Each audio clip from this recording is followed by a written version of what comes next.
Hello and welcome to my YouTube channel. मेरा नाम है आकाश और आज की फिल्म है द क्रिएचर बिलो, जो कि 2016 में रिलीज हुई थी। तो फिल्म की शुरुआत में हम ऑलिव से मिलते हैं, जो एक मरीन ड्राइवर है जिसका काम समुद्र की गहराइयों में जाकर वहां की लाइफ की रिसर्च करने का है।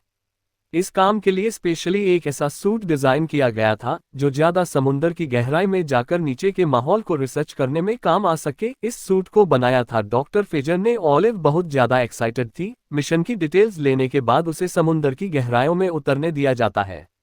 इतनी नीचे वह पहली बार आई थी। इसका सूट सिस्टम ऊपर इनकी शिप के साथ अटैच था, जिसे स्पेशलिस्ट द्वारा कंट्रोल किया जा रहा था। यहाँ तक ऑलिव को कुछ खास नजर नहीं आया तो ऑलिव ने और गहराई में जाने की डिमांड की, लेकिन उसे सतर्क कर दिया गया कि वहां जाना ठीक नहीं। सूट को इतनी गहराई में टेस्ट नहीं किया गया।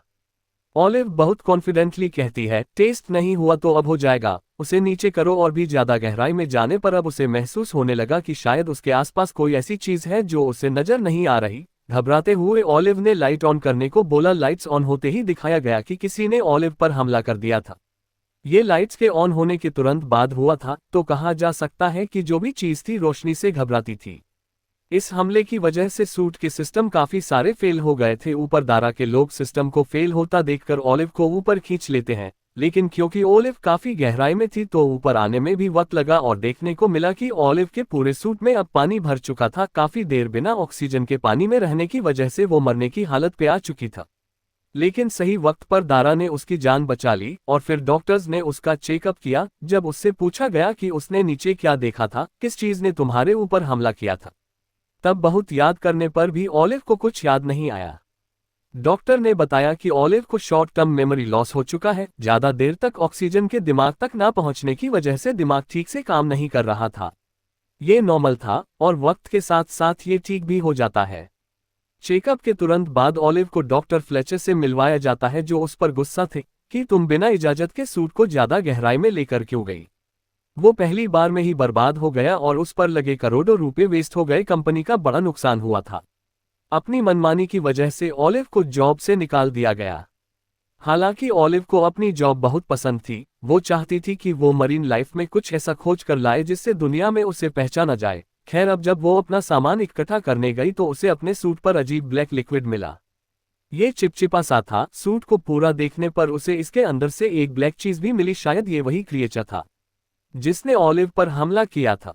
अब ऑलिव ने जल्दी से इस क्रिएचर को छुपा लिया ताकि पहली बार इस क्रिएचर को दुनिया उसकी तरफ से देखे और ऑलिव का नाम हो कि इस क्रिएचर के बारे में उसने पता लगाया है। कंपनी ने तो पहले ही उसे निकाल दिया था, तो ये चीज कंपनी को देना बेकार था। और टूल बॉक्स में छुपा के वो इस क्रिएचर को अपने साथ अपने घर ले गई, जहां उसका हस्बैंड उसे देखकर बहुत ज्यादा खुश था। ऑलिव की पर्सनल लाइफ के बारे में हमें पता चला कि ऑलिव का हस्बैंड उससे बहुत प्यार करता था। वो चाहता था कि ऑलिव हमेशा उसके साथ रहे, लेकिन ऑलिव को अपनी जॉब से ज्यादा प्यार था, इसलिए वह ज्यादा अपने काम के साथ रहती थी और इस पर उसके हस्बैंड को भी ज्यादा ऐतराज नहीं था। सुबह का टाइम था। मैथ्यू काम पर चला गया, लेकिन ऑलिव ने आकर अपनी लैब को साफ किया और उसमें उस ब्लैक कलर की चीज को देखने लगी। ये शायद किसी अंडे की तरह लग रहा था, लेकिन इसके आसपास कुछ टेंटिकल भी थे। उसने जैसे ही रोशनी में इसे देखा तो उसमें से अजीबोगरीब आवाजें आने लगी। इससे पहले कि वो इसे समझ पाती, उसे मैथ्यू के घर आने की आवाजें आ गई और उसने तुरंत से इस क्रिएचर को छुपा दिया। दरअसल ऑलिव नहीं चाहती थी कि उसके हस्बैंड को ये पता चले कि वो किसी क्रिएचर को अपने घर ले आई है। पूरा दिन ऑलिव और मैथ्यू एक दूसरे के साथ गुजारते हैं। अगले दिन जैसे ही मैथ्यू ऑफिस जाता है तो ऑलिव अपने लैब में आ जाती है। लैब में आने पर उसने देखा कि वो जो क्रिएचर लेके आई थी वो किसी अंडे की तरह टूट चुका था। वहां पर जगह जगह ब्लैक कलर का लिक्विड फैला हुआ था। अचानक उसे किसी की चलने की आवाज आई। पीछे मुड़कर देखा तो इस अंडे से निकला हुआ क्रिएचर इसी कमरे में घूम रहा था। ओलिव ने जब उसके ऊपर टॉर्च से लाइट मारी तो वो घबरा कर आगे चला गया और ऐसे ओलिव समझ गई कि ये लोग रोशनी से घबराते हैं। ओलिव जैसे ही उसे पूरी तरह देखने के लिए उसके पास जाती है और उसके मुंह पे रोशनी डालती है तो वो क्रिएचर उसके मुंह के ऊपर काले रंग का लिक्विड गिरा देता है। ये लिक्विड थोड़ा सा ऑलिव के मुंह में भी चला गया था और ऑलिव की हालत काफी अजीब हो गई थी। वो काफी देर ऐसे ही पड़ी रही और जैसे ही उसे मैथ्यू की आवाज आई तो वो जल्दी से उठी। उसने अपने मुंह को अपनी आंखों को साफ करने की कोशिश की और फिर इस कमरे को साफ करते हुए उस क्रिएचर को छुपाकर वो यहां से चली गई। मैथ्यू ने ओलिव के लिए एक सरप्राइज डिनर प्लान किया हुआ था। ये लोग तैयार होकर डिनर के लिए चले गए जहां मैथ्यू ने नोटिस किया कि आज ऑलिव काफी अजीब बर्ताव कर रही है। उसने पूरे डिनर के टाइम पे कोई बात नहीं की और खाना तो उसने ऐसे खाया जैसे वह सदियों से भूखी हो। मैथ्यू ने उसे कहा भी आराम से खाओ, लेकिन उसने नहीं सुनी। घर आकर उससे बहुत उल्टियां हुई। जब वो बेड पर लेटी तब भी उसने मैथ्यू पे बिल्कुल ध्यान नहीं दिया। अब उसके मन में क्रिएचर की ही बातें चल रही थी। अपनी सोच से परेशान सुबह को ऑलिव अपने कलीग दारा को बुलाती है और उसे यह क्रिएचर दिखाती है, जिस पर दारा उसे बताता है कि ये क्रिएचर तुमने पहले बार डिस्कवर नहीं किया। ये समुद्र में रहने वाला एक मॉन्स्टर है और उसे पहले भी देखा गया है। तभी दारा ने ओलिव को बताया कि यह बहुत ही खूंखार है, इसे घर में रखना सेफ नहीं, बेहतर है कि तुम इसके बारे में अपने हस्बैंड को बता दो। लेकिन ये सुनकर ओलिव गुस्सा हो गई और उसने दारा से कहा कि तुम भी इसके बारे में किसी को कुछ मत बताना, मैं इसे खुद संभाल लूंगी। अब जब ओलिव को ये कंफर्म हो चुका था कि यह एक मॉन्स्टर है, तो वो इसको बहुत सा मॉस खिलने की कोशिश करती है, लेकिन तरह तरह का मॉस भी काम नहीं आता और मॉस काटते हुए अचानक से ओलिव के हाथ पे कट लग गया। उसके हाथ से निकलता खून सूंघकर जैसे मॉन्स्टर तड़प गया। उसे मानो जैसे इसी चीज की भूख थी। ओलिव भी समझ गई कि इस मॉन्स्टर को क्या चाहिए, इसलिए उसने अपना खून आज इस मॉन्स्टर को पिला दिया। उसे पता चल गया था कि अब इस मॉन्स्टर को मॉस नहीं बल्कि इंसान चाहिए, लेकिन वो ये कहां से लेकर आती। आधी रात में वो उठती है और मैथ्यू से छुपकर इस मॉन्स्टर को अपना खून पिलाती है, मानो जैसे इस मॉन्स्टर ने उसे अपनी काबू में कर लिया हो। वो सारे अजीब काम कर रही थी। वो ज्यादा से ज्यादा समय इस क्रिएचर के साथ बिताने लगी थी और मैथ्यू को तो जैसे वह भूल ही गई थी। काफी दिन बाद उसकी बहन भी उससे मिलने के लिए उसके घर आई। एली उसके और मैथ्यू के लिए बहुत सी वाइन लाई थी। यह सब जब एंजॉय कर रहे थे तब एली ने भी नोटिस कर लिया कि ओलिव मैथ्यू से दूर दूर रहती है। मैथ्यू के यहाँ से जाने के बाद उसने ओलिव से पूछा, क्या तुम्हारे और मैथ्यू के रिलेशन में कुछ गड़बड़ी है? जिस पर ओलिव ने साफ मना कर दिया कि ऐसा कुछ नहीं है। इतने में ही एक कॉल आ जाती है और वो कॉल रिसीव करने चली जाती है। ये कॉल डॉक्टर फ्लेक्चर की थी, जो उससे कहता है कि तुमने मेरी शिप से जो कुछ भी चुराया है तुम उसे वापस ले आओ, नहीं तो मैं तुम पर केस कर सकता हूँ। ओलिव समझ गई कि डॉक्टर फ्लेक्चर उस मॉन्स्टर की ही बात कर रहे हैं और जरूर दारा ने ही डॉक्टर फ्लेक्चर को मॉन्स्टर के बारे में बताया होगा। ओलिव ये समझ गई थी कि वो डॉक्टर का फ्लेक्चर का ऑपरेशन था। हर चीज जो उससे समुद्र से मिली थी उस पर डॉक्टर फ्लेक्चर का हक था और वो ये भी जानती थी कि अगर उसने ये सब डॉक्टर फ्लेक्चर को वापस ना किया तो उसे जेल भी जाना पड़ सकता है और कोर्ट के चक्कर भी काटने पड़ सकते हैं। पीछे खड़ी एली उसकी थोड़ी सी बातें सुन चुकी थी। उसे परेशान देखकर वो उससे पूछती है क्या बात है, लेकिन वो एली को उल्टा सुलटा सुनाकर गुस्से में उसे यहाँ से भेज देती है। मैथ्यू भी हैरान था कि ओलिव ने ये क्या किया, वो इतनी बदतमीज तो नहीं थी। अब ओलिव के अंदर भी बहुत सी चेंजेस आने लगे थे। जैसे उस मॉन्स्टर को रोशनी में देखने से तकलीफ होती थी, ऐसे ही ओलिव को भी रोशनी में देखने से तकलीफ होने लगी थी। वो हर जगह अब सनग्लासेज पहन कर जाती थी। शाम में जब ग्रोसरी का सामान लेने के बाद जब ओलिव घर पर आए तो उसने देखा कि डॉक्टर फ्लेक्चर पहले से ही उसके घर पर आए हुए थे। वो समझ गई थी कि डॉक्टर फ्लेक्चर उस मॉन्स्टर को देखने और उसे लेने के लिए यहाँ आए हैं। डॉक्टर फ्लेक्चर ने उस मॉन्स्टर को देखते ही उससे कहा कि इसे घर में रखना खतरनाक हो सकता है, मैं इसे अपने साथ लेकर जा रहा हूँ। ओलिव को मॉन्स्टर से अजीब सा लगाव हो गया था। उससे दूर जाने का सुनते ही उसे पता नहीं क्या हुआ और उसने पास पड़ा एक पत्थर उठाकर डॉक्टर फेजे के सर पर दे मारा। इससे पहले कि डॉक्टर फ्लेक्चर यहाँ से उठकर कुछ करते, अपनी जान बचाते, उससे पहले ही ओलिव उसे मॉन्स्टर को खिला देती है और फौरन बाथरूम में आकर अपने कपड़े बदलने लग जाती है, जिस पर डॉक्टर फ्लेक्चर का खून लग चुका था। वह रोने लगी क्योंकि उसने एक इंसान की जान ले ली थी, लेकिन वो ये सब खुद से नहीं कर रही थी, शायद मॉन्स्टर ने उसे कंट्रोल किया हुआ था। खुद नहाने के बाद वह बाथरूम में जाती है और वहां से सारा डॉक्टर फ्लेक्चर का खून साफ कर देती है और डॉक्टर फ्लेक्चर की बची हुई हड्डियां और कपड़े जाकर समुद्र में फेंक देती है।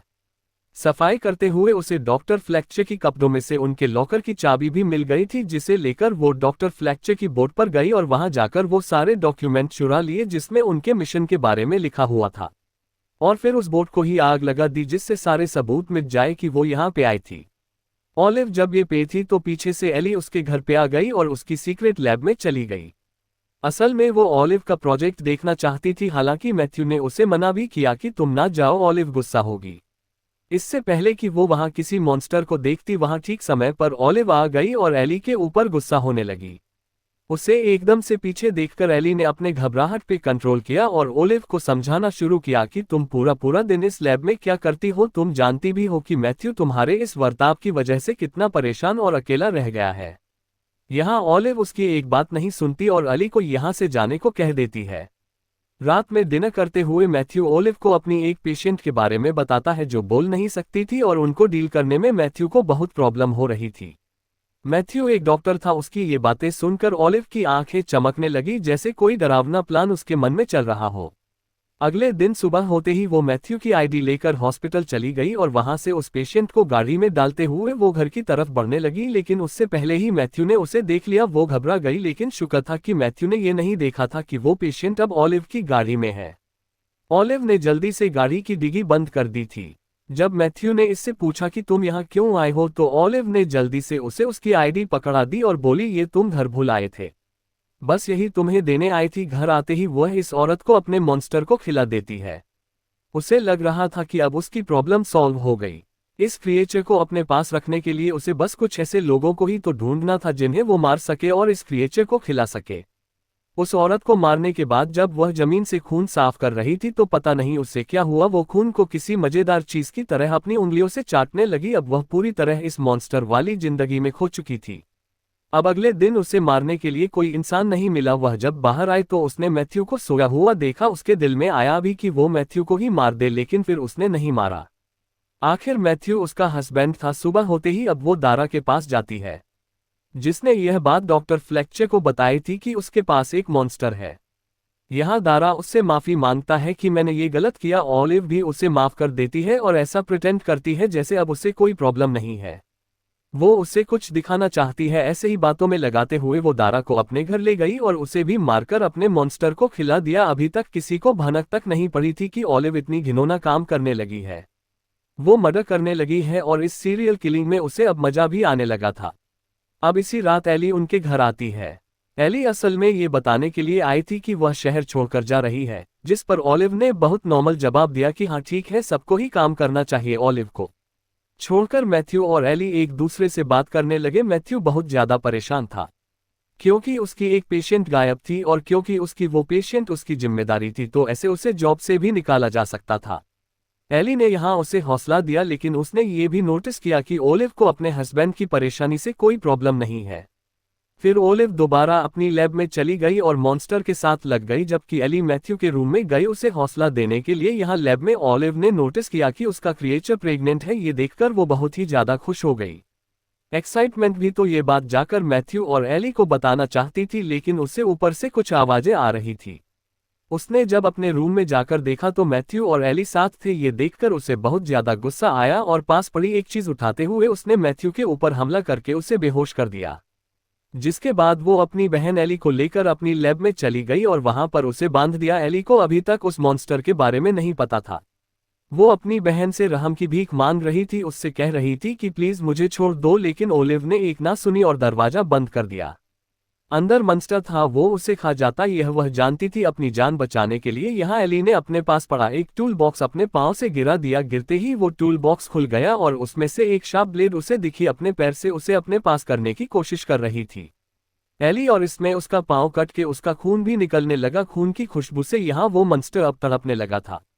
इससे पहले कि वो खून की खुशबू को सूंघते हुए एली के पास आ जाता, एली ने जल्दी से अपना रुमाल अपने पांव के कट पर बांध दिया और फिर अपनी रस्सियां काटने लगी। दूसरी तरफ मैथ्यू को भी होश आ गया था।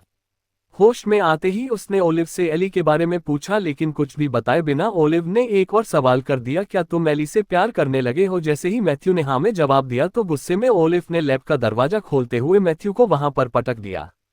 अब वो मॉन्स्टर जो यहाँ एली को खाने आ रहा था उसने पकड़कर मैथ्यू को खा लिया। इतना खतरनाक सीन अपनी आंखों के सामने देखकर एली बुरी तरह घबरा चुकी थी और जोर जोर से रोने लगी थी। उसकी जान खतरे में थी। वो ओलिव को बार बार अपनी मदद के लिए बुला रही थी और उसकी घबराए आवाजें सुनकर बाहर ओलिव हंस रही थी। मॉन्स्टर अपना खाना खत्म करने के बाद सो चुका था। एली को अपनी जान बचाने को यहाँ से निकलना था। वो अपनी रस्सियां खोलने की कोशिश कर रही थी, जबकि हमें यहाँ दिखाया गया कि ओलिव उस मॉन्स्टर की तस्वीर बना रही है। यहाँ जब एली अपनी रस्सियां ना काट सकी तो उसने बार बार आवाजें करना शुरू कर दी ताकि कोई तो सुनकर उसकी मदद के लिए यहाँ आए। ओलिव गुस्से में अब उसके कमरे में गई और बोली, क्या आवाजें कर रही हो? ये मेरे मॉन्स्टर का आराम करने का समय है। एली अपनी बहन का ये रूप देखकर उससे पूछती है, तुम्हें जरा सा भी तरस नहीं आता क्या है ये चीज जिसकी भूख मारने के लिए तुमने अपने पति को मार दिया और अब अपनी सगी बहन को मारना चाहती हो? तो ऑलिव ने उसे जवाब दिया कि वो भगवान है, उसकी बहुत ज्यादा शक्तियां हैं। अभी तक उनकी शक्तियों को किसी ने जगाया नहीं था। वो समुंदर की गहराइयों में रहते हैं, किसी ने उन्हें अभी तक नहीं देखा और उन्होंने अपनी शक्तियां जगाने के लिए मुझे चुना है। मैं उनके ऑर्डर पर काम करती हूँ। उसकी सारी बातें सुनकर एली कहती है कि ऑलिव तुम पागल हो गई हो। ऑलिव उसकी बातें सुनते हुए अब अंदर की तरफ गई और एक अंडा उठा लाई जो उस मॉन्स्टर का है जिसे अब वो ऐसे प्यार कर रही थी जैसे वो उसका बच्चा हो। ऑलिव को यकीन था कि वो क्रिएचर किसी को भी मार दे, लेकिन ऑलिव को नहीं मारेगा क्योंकि ऑलिव उसे पाल रही है। लेकिन ऑलिव की ये सोच गलत थी क्योंकि ऑलिव के हाथ में उसका अंडा था और अब मॉन्स्टर भी दोबारा भूखा हो चुका था। तो उसने एकदम से पीछे से ऑलिव के ऊपर हमला कर दिया और उसे दो टुकड़ों में काट दिया। अचानक यहाँ की लाइट भी बंद हो गई और वो क्रिएचर लाइट बंद होते ही तेजी से यहाँ पे घूमने लगा। अब एली समझ गई कि लाइट में ये क्रिएचर अंधा हो जाता है, इसीलिए उसने अपने पास मौजूद एक लाइट जला लिया और जोर जोर से आवाजें करने लगी। उसकी किस्मत अच्छी थी कि एक पड़ोसी ने उसकी आवाजें सुन ली और घर आकर ये दरवाजा खोल दिया, जिससे पूरे कमरे में उजाला फैल हो गया और ऐसे एली की जान बच गई। उस आदमी ने देखा कि वो मॉन्स्टर अपना बड़ा सा मुंह खोले एली के ऊपर हमला करने वाला था। यही चीज उसने तुरंत पुलिस स्टेशन में बता दी। रात होते ही ऑलिव का पूरा घर सील कर दिया गया, एली को भी बचा लिया गया और उससे मॉन्स्टर के बारे में सारी इन्फॉर्मेशन ली गई। ये लोग मॉन्स्टर को अपनी कस्टडी में लेना चाहते थे, लेकिन मॉन्स्टर इन्हें कहीं पर भी नहीं मिला। अब क्योंकि मॉन्स्टर कहीं मिला नहीं था तो एली की सारी बातें इन्हें झूठ लगने लगी और इन्हें लगा कि एली पागल हो गई है। एली को मेंटल हॉस्पिटल में दाखिल करवा दिया गया, जबकि हमें मूवी के एक सीन में दिखाया गया कि वो क्रिएचर सिवरेज के जरिए कहीं जा रहा था। एली न्यूज में देखती है कि बीच पर बहुत से लोग अजीब तरीके से गायब हो रहे हैं। ये सुनकर वो घबरा गई और फौरन कार लेकर जब बीच पर गई तो उसने जगह जगह मॉन्स्टर के अंडे देखे और वो समझ गई कि अब मॉन्स्टर यही कहीं है और दुनिया की तबाही करीब है। उसके ये सोचते सोचते ही पानी की लहरें तेज हो जाती हैं और एक बड़ा सा मॉन्स्टर उसके सामने आ जाता है। इस मॉन्स्टर के निकलते ही यह फिल्म यही खत्म हो जाती है।